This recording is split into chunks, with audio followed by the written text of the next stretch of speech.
Good morning, everyone. Good morning, wonderful people, and welcome to Solid Ground. We actually have a special guest coming on today. I think we've got the technology sorted. I won't tell you who, and to be fair, you can make your own judgments whether they're special or not, but I think they are. There's always a lot to discuss. So welcome, as I say, to Solid Ground, where we talk the current issues of the day, particularly here in New Zealand, from a firm conservative foundation of faith, I would argue, good philosophy, ethics and morals.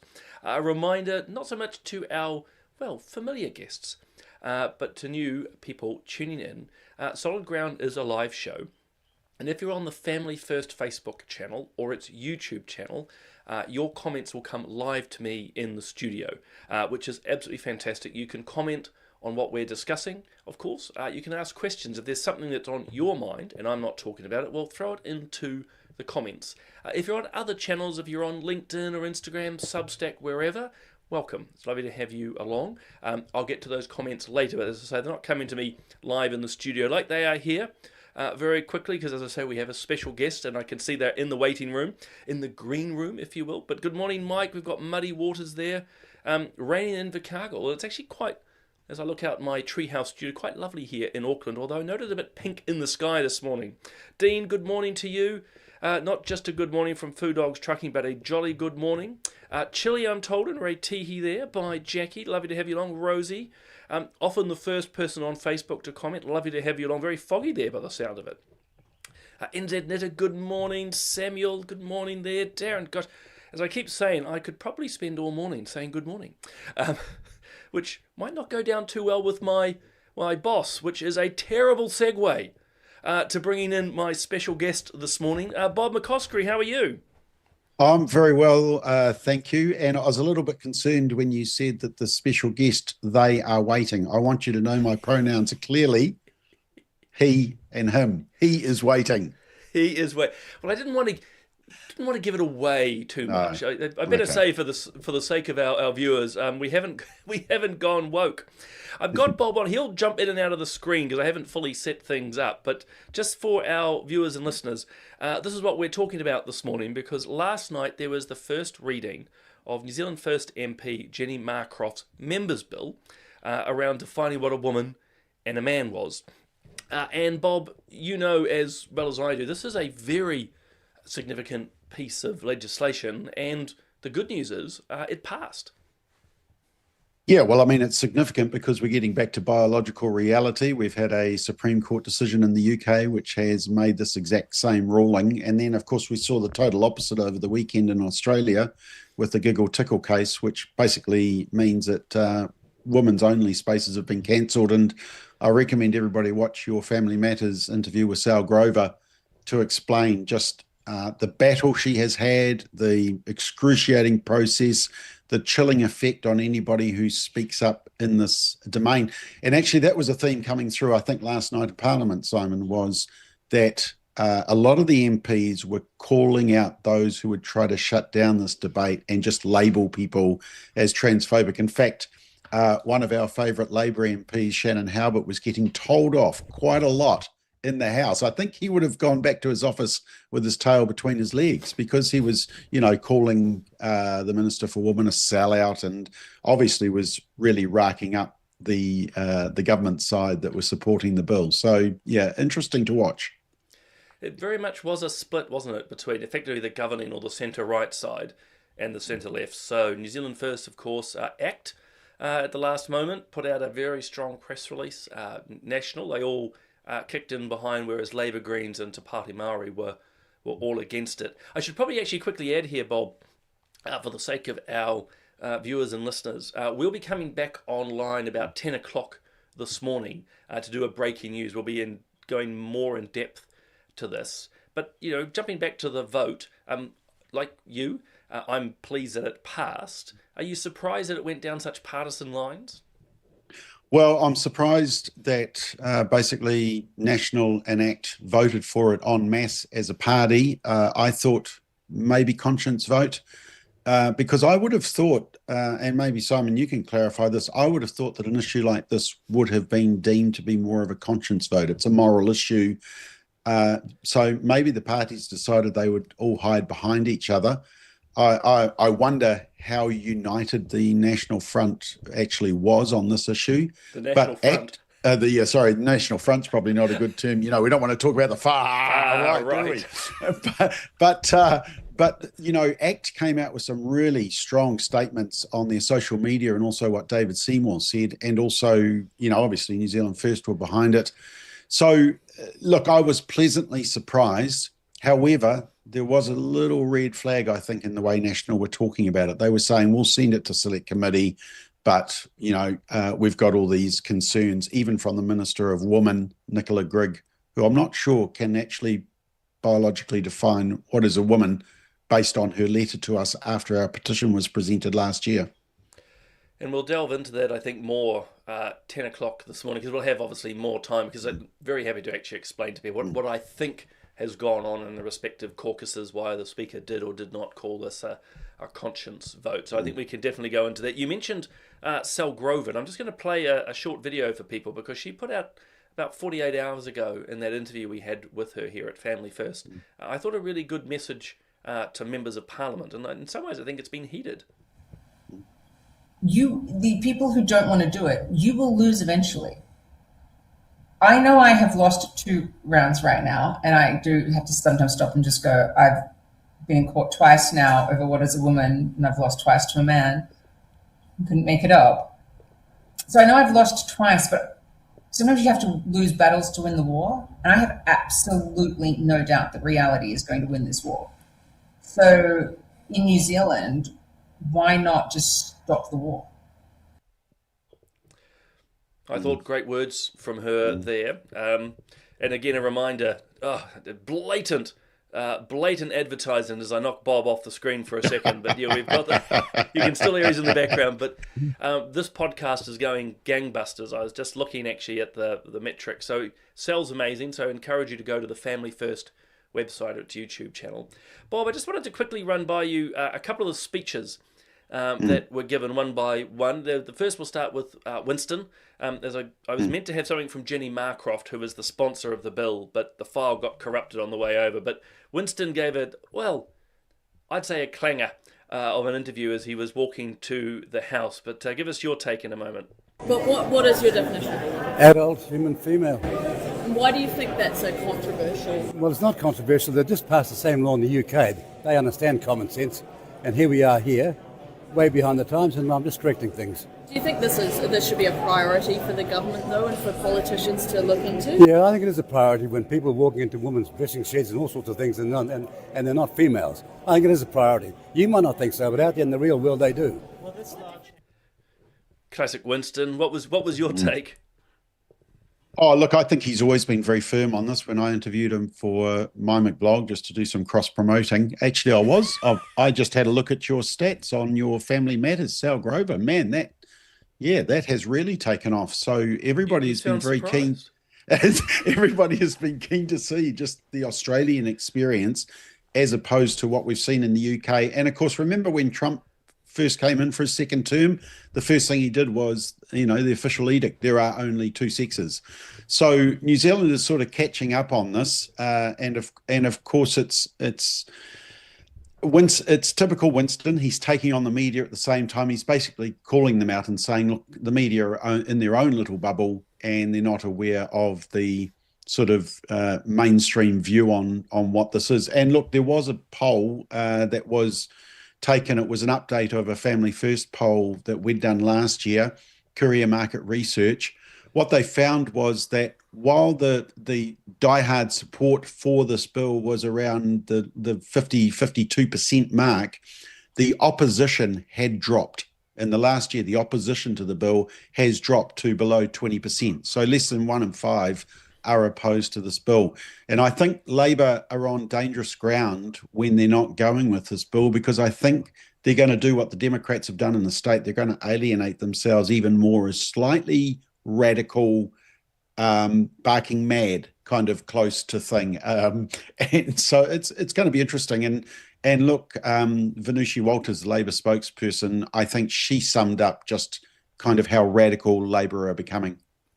I'll play you her video actually of Venushi's in a moment, because I found it sort of hilarious. But a reminder to our viewers that at 10 o'clock, Bob and I will be coming back on here to have a fuller and longer chat around this, including bringing you those polls. You can see the numbers, and actually I would add a fascinating split between male and females. Yeah.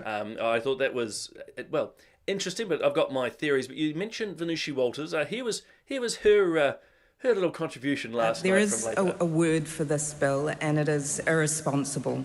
And I'm very disappointed that National Party colleagues are supporting this through to Select Committee, because that is extremely irresponsible. The reason it is irresponsible is because it creates a platform for hate, and that is what we're going to see at the Select Committee process. Right. So there's your replacement for far right. It's irresponsible, Bob. I mean, is having a discussion about biological reality irresponsible and an act of hate?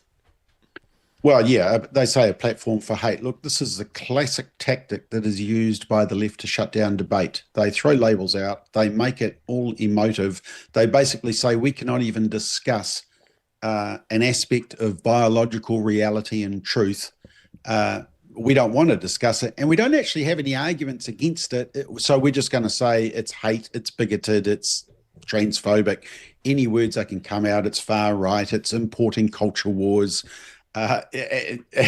Even though, I mean, I did laugh. Chloe Schwarbrick was saying that this whole debate is an imported culture war. I don't know if she's figured out how many international MPs she's got in her caucus. That's an imported culture war. But look, this will happen throughout the debate. There'll be hurty feelings. There will be claims that, you know, we're excluding. In fact, Camilla Bellich, the Labor MP, said this is about excluding. No, sorry, it was Glenn Bennett, the Labor MP, about excluding. No, it's not excluding. Everybody has a chance to play sport and to use the changing room and the toilet facilities. They just have to use the one that aligns with their biological sex. We've been doing it for you know, millennia. So, yeah. Yeah. No, I thought the speeches were all pretty predictable. One that stood out for me, and I'll just quickly play it, is actually Karen Chor, in her case from the ACT part. Yeah, really, they seem to have found their I don't know, moral clarity at the 11th hour, but and also very much in the free speech side. But I'll play that for people too. This bill asks Parliament to affirm something that until very recently most New Zealanders never imagined would be controversial, that men and women are biologically different. Not socially different, not stereotypically different, biologically different. For many New Zealanders, the confusion is not about science. It is about why speaking plainly about basic reality has suddenly become treated as offensive. Because most people understand instinctively that biological sex is real. It is observable at birth, and it matters in medicine, reproduction, sports, prisons, and spaces where privacy and safety are important. Yet increasingly, people are being told that acknowledging these realities is somehow hateful or discriminatory. It is not hateful to observe reality. It is not hateful to believe women deserve fairness in sport, or that vulnerable women deserve sex-based protections, and that it's not hateful for mothers to want language that recognises motherhood without being treated. I'll end it there, because I mean, I thought a great speech, very much couched in the free speech space, and I thought it was actually most striking to me, Bob, and again, we can talk about this much later in the morning, but 10 a.m. as an advertisement to everyone, but very much saying how people who just want to express what they believe, particularly around biological reality, are being punished these days, are being, well, like Venushi Walters' speech, irresponsible, hateful, bigoted. So the issue is wider than just biological reality. It's an attempt by the far left, effectively the progressive, to shut down any discussion in this space. Yeah, David Seymour made some good comments on the tiles as he was going into Parliament when he was asked about this. And he said, look, you know, this whole term of chest feeding, so it was around the free speech thing as well. He said, you know, the manipulation of the language, why are we using chest feeding? So look, even he has come out strongly on this. You know, people have seen the posters, people with a cervix. We've seen the midwives, New Zealand midwives, you know, saying people who get pregnant. People are tired of this. Chloe said that she was tired, but she was tired of trying to defend the indefensible, because I think the ideology is tipping on its head. Australia was kind of like this. The tickle giggle case was kind of one out of the box, because I think while the rest of the Western world is slowly getting back to reality and understanding the harm of the ideology and kind of how bonkers it is, Australia has gone down a dark alley through their court system. And I see that even now, the One Nation, her name escapes me. I can picture Pauline her. Hanson. Pauline Hanson, thank you. Pauline Hanson. In the morning, Bob. Yeah, Pauline Hanson is introducing a bill to fix it up. So it'll be similar to what New Zealand has got. So look, there's a lot of movement in this area, but I am pleasantly surprised. I think we should all be grateful and to National and ACT for voting it over the first line. And based on the commentary that I heard in the House last night, a lot of it was because so many of supporters, people who watch your show, watch Family First shows, had emailed in. It sounded like they did it very politely and respectfully, because I can guarantee that if anybody had gone off their nut in an email, Labor would have shown it up, because they always do that. They always look for the one, you know, kind of unhinged email and try and blast everybody who's bothered to take time to communicate on this issue. So I think the message, Simon, is the emails did matter. And actually, we Family First even got a shout out during the debate, just for, bringing this to bear, partly because of the petition that we presented, signed by more than 22,000, to get the ball rolling on this whole issue. I think it's actually a good place to begin wrapping up, actually, Bob, because one, I know you need to go probably make a cup of coffee, and the comments are going absolutely bonkers here in a good way, in a good way. But I think that's critical, actually. A lot of this started with that petition, which is just Kiwis working, in this case, with Family First to have their voices heard. And I think, where is it? I had it up a second ago. So there's so many comments flying at the moment that I am struggling to get them up on time. But is it Leslie says we still need to contact MPs and the lobbying, which is true. Keep going. We'll send our guidelines as to how to make a select committee submission, the most effective way. We'll use your expertise, Simon, as to what type of submissions are most effective and which ones immediately get binned. But it's important that we're part of this process now. This is quite crucial now as it goes to select committee. It is very much. And I must admit, I think I can't actually see it on, just for you, Bob, and I'm talking obviously to everyone here, there must be a secondary debate happening on YouTube. I can't see the comments, but in between everyone saying what a great success last night's voters, there is clearly some other debate happening. Bob, go and have a coffee for me. Yeah. I'll look forward to sitting back down with you around 10 o'clock. So again, that's a reminder to everyone watching that at 10 o'clock today, Bob and I will be back on.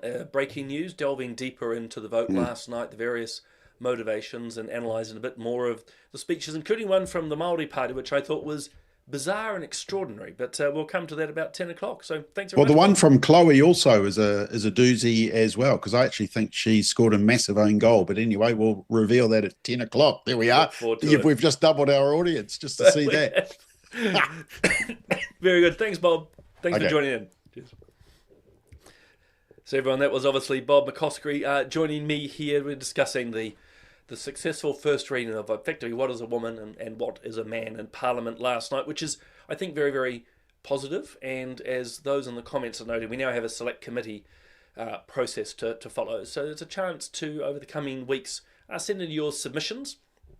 We here at Family First will be able to give you some guidance, but my only very quick advice to people is, of course, to be as respectful as you can, which is always very important. As I say, the comments are going off. I can sense there is some, I don't know why I'm not seeing all the comments coming through, but clearly someone's upset about something, probably slightly unhinged on it, I suspect.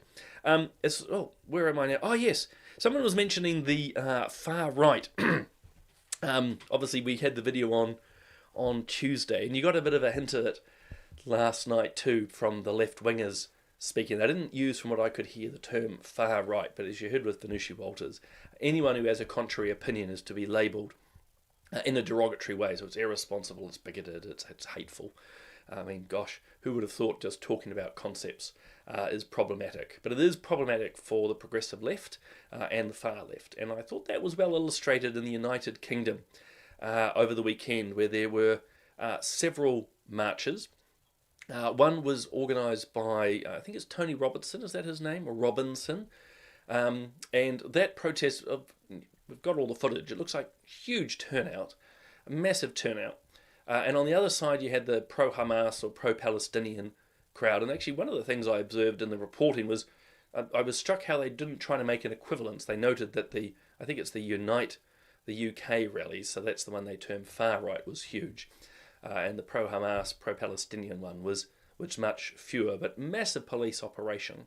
But what I thought I wanted to highlight, and it's playing into what I've written in my Substack last week, is how particularly New Zealand media, but it goes across the Western world, are very quick to label any groups they don't like as far right. And I just, I sort of keep banging this drum, and perhaps it's getting a bit boring, and I apologise for that, but we've just got to be so aware of how media continue to frame things. So the, Unite the UK march, and again, looking at the footage, a wide array of Brits just really wanting to reclaim their national heritage, to support the underlying democratic values of their... Excuse me, actually, when I take a cup of coffee, I am losing my voice.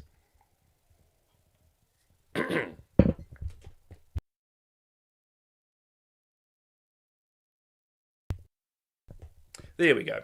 We haven't lost sound. I'm just making sure I get my voice back. Just a broad demographic of effectively no violence, just marching with the Union Jack and saying, hey, we want our country's values. And according to the likes of RNZ and others, this is a far right and dangerous march. The idea that believing in the national identity of your country, democratic values, Western values, Christian values, are now seen as far right. Whereas, of course, the media, when they talk about the Palestinian marches, which, by the way, the pro-Palestinian marches basically have very little to do with Palestine. I would say most of the protesters wouldn't even be able to find Gaza on a map. What it is a very poorly veiled tip of a spear of a far left agenda which hates the West, hates Western values, hates Christianity, hates our democratic structures, wants you to believe lies around men and women, wants to destroy capitalism, all of that.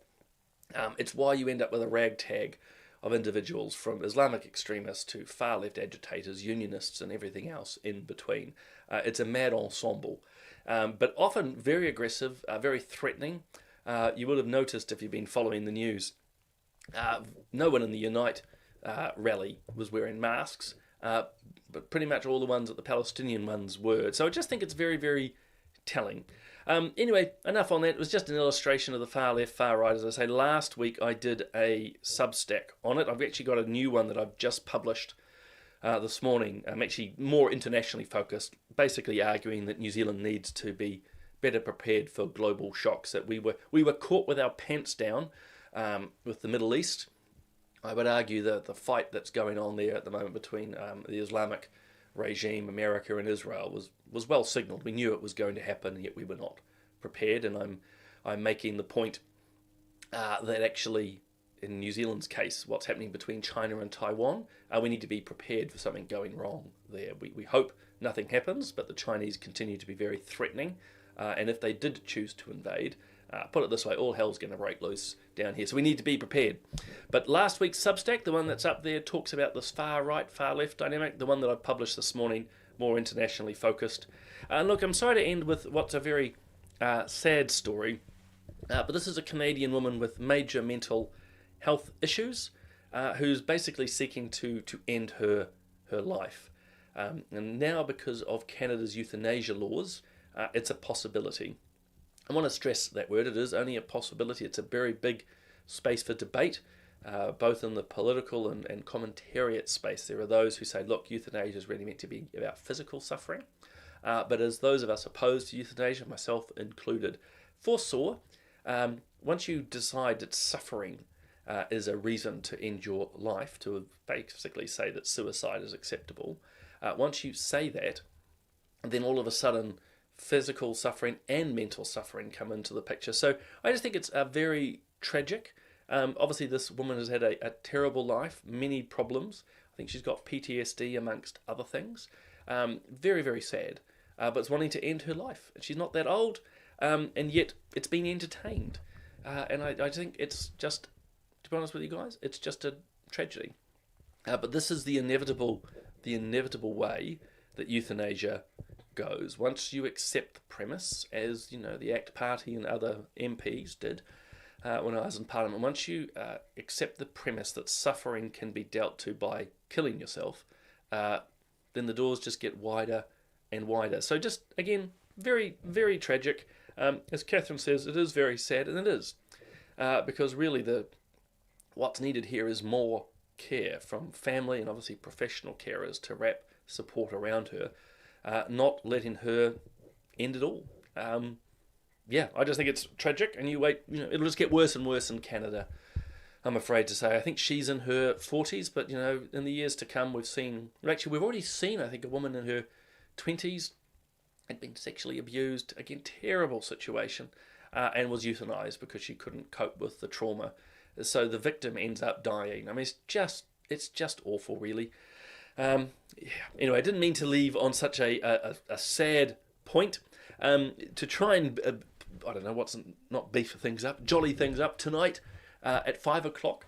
Bob and I are back, political playback. We'll obviously be talking about the first reading of that What is a Woman bill, but only for the briefest of times because there's so many other issues to discuss at the moment, including actually around homeschooling.